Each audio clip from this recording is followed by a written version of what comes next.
What's up everyone, it's my yard here. Now, this is the streak, and people don't understand what the streak is. The streak is me choosing every superstar from alphabetical order and doing it one by one. I don't go to the next superstar unless I've won online with the previous one.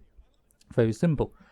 It'd be very, very highly unlikely for me to get through every single guy on the roster in one go. It would just be very unlikely. Impossible. Normally I would do live commentary, but for the next couple of matches I forgot that my mic was muted. Yes, schoolboy error on my part, so I've sped up the footage of this match by a little bit. Like I said, I choose ranked matches or the 2K showcase 2K matches or whatever, the main event thing, if it's 1v1, and it's a random opponent. I could face anyone. I will show the match if I lose, and there is a match coming up where I do lose. I will happily admit to that, and you will see it. It's a freaking long match, epically long. In fact, it would have been a lot longer if I wasn't distracted by tea and food. But it was a great match nonetheless, although my commentary is probably quite boring because of how frustrating it was for an extent. But that's alright. Now, when I first did the streak, there was myself, Lad and Rose, someone... the guy Ryback did beat me, but he did modify Ryback by having 5 counters. I just want to use natural superstars. I don't think you need to modify a counter to 5 to win a match. And there's a few matches here where I'm with a counter with 3, the opponent seems to create a superstar and they still lose.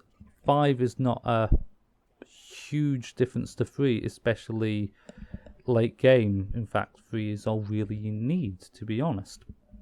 But it can prove an advantage early on, because unless you get lucky on an animation or a strike, you're not going to gain control, and that's pretty much what happened from Ryback's game to begin with.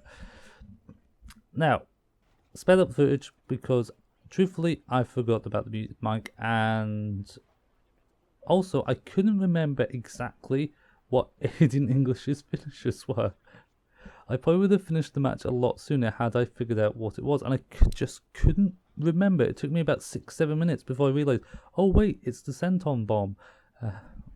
I watched the vaudevillians, I watched them wrestle as a tag team in the World Intermission. It should have been a tag team match, to be honest, but I couldn't think of it whatsoever.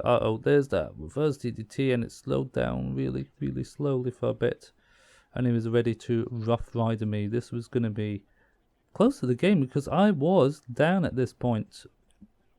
Taunting up, hits the Rough Rider, down to half health, and I got not lucky. The bar was big enough, but I could have easily not have kicked out. Knowing that the pinball's in the same spot all the time does mean matches go on and on if 2 people are good at it, and you'll see that a couple of times. I don't think you should have the bar in the same spot all the time. I think if you had it a lot further up or further down, it'd be a bit more skillful. But that's me. People complaining about me doing a normal bitching thing, complaining about the game. If no one complains about the game doesn't get fixed. And a lot of the game has been fixed for the better, to be honest. I was unsure about the counter bar, and I still thought, yeah, people are going to stomp and counter and etc. And that's what seems to be the case for most, and I do it myself, because you can still then, as they get up, hit them with a move, or vice versa. You can get up and out quick animation them. It's quite dependent on where they are and where you are at the time of the dodge. And sometimes the strike on the counter on the dodge is also botched and you still stay on the ground.